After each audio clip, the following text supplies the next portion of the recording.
चलो फ्रेंड, आज कुछ सीखते हैं हम।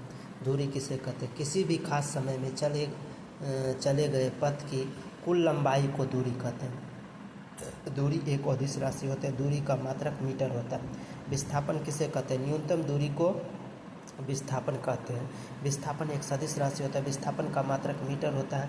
दूरी और विस्थापन का अनुपात हमेशा 1 से बड़ा या बराबर होता है।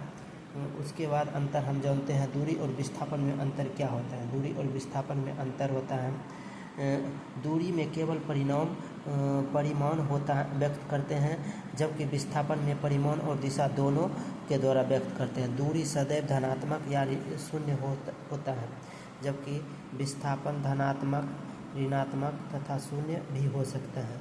दूरी एक अदिश राशि होता है, जबकि विस्थापन एक सदिश राशि होता है। चाल किसे कहते हैं? एकांक समय में तय की गई दूरी को चाल कहते हैं। चाल बराबर दूरी बटे समय होता है।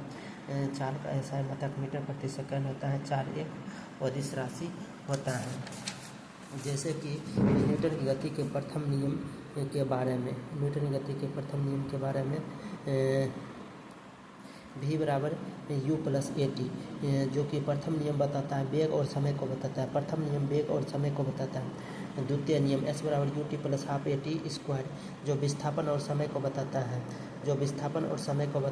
तृतीय नियम v स्क्वायर बराबर u स्क्वायर प्लस 2as, विस्थापन और वेग को बताता है।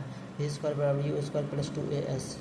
ये जो ग्राफ जो दिया गया है, 1 नंबर का जो है वेग को बताता है, 2 नंबर में वेग को घटते हुए को बताता है, तथा 3 नंबर वेग समान को बताता है, सीधा जाता है, तथा 4 नंबर में विराम अवस्था बताता है, तथा 5 नंबर में असंभव होता है। दूसरा जो पिक्चर में है,